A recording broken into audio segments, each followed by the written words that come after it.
नमस्कार, मैं स्वागत करती हूं आपका खबर इंडिया न्यूज में। आइए नजर डालते हैं आज की खास खबर पर।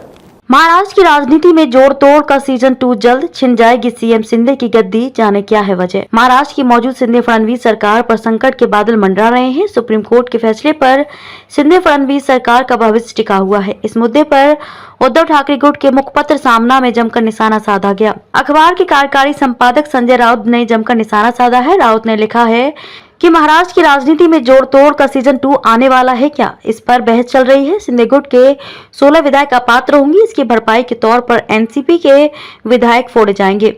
अजीत पवार से लेकर हसन मुशर्रफ तक ईडी का झमेला लगाया गया है। इसका अंत क्या होगा? बिग बॉस कौन बनेगा करोड़पति जैसे कार्यक्रमों का सीजन 1 सीजन 2 टीवी पर चलता ही रहता है। वैसे ही अब महाराष्ट्र की राजनीति में जोड़ तोड़ का सीजन चल रहा है।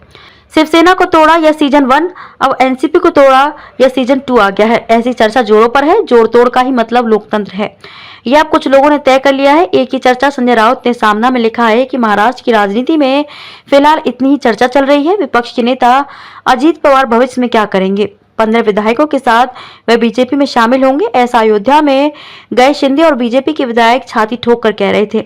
इन सब पर स्पष्ट खुलासा अजीत पवार को ही करना चाहिए। ईडी और अन्य जांच एजेंसियों का झमेला अजीत पवार उनके परिवार के पीछे लगा ही है। उनके जरंडेश्वर सहकारी चीनी कारखानों पर ईडी का छापा पड़ा है और कारखाना जब्त कर लिया गया है। लेकिन अब इस संबंध में ईडी ने जो चार्जशीट दायर की है उसमें पवार और उनके परिजनों का नाम नहीं है।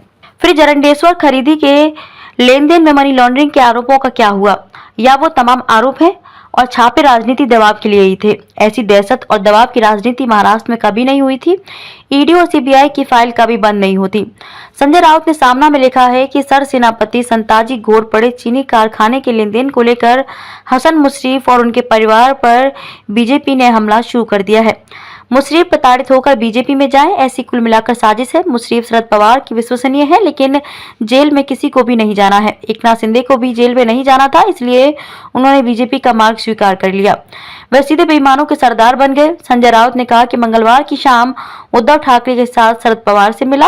उन्होंने कहा कि किसी को भी मन से छोड़कर नहीं जाना है, लेकिन परिवार को टारगेट किया जा रहा है। किसी को कोई व्यक्तिगत निर्णय लेना होगा तो वह उनकी समस्या है, लेकिन पार्टी के तौर पर हम बीजेपी के साथ जाने का निर्णय नहीं लेंगे। पवार ने एक अच्छा मुद्दा रखा। आज जो डर से पार्टी छोड़ रहे हैं, मैं उनसे कहता हूं कि आपके बीजेपी में जाने से टेबल पर रखी फाइल कपाट अलमारी में जाएगी, लेकिन ये ईडी सीबीआई की फाइलें कभी बंद नहीं होती।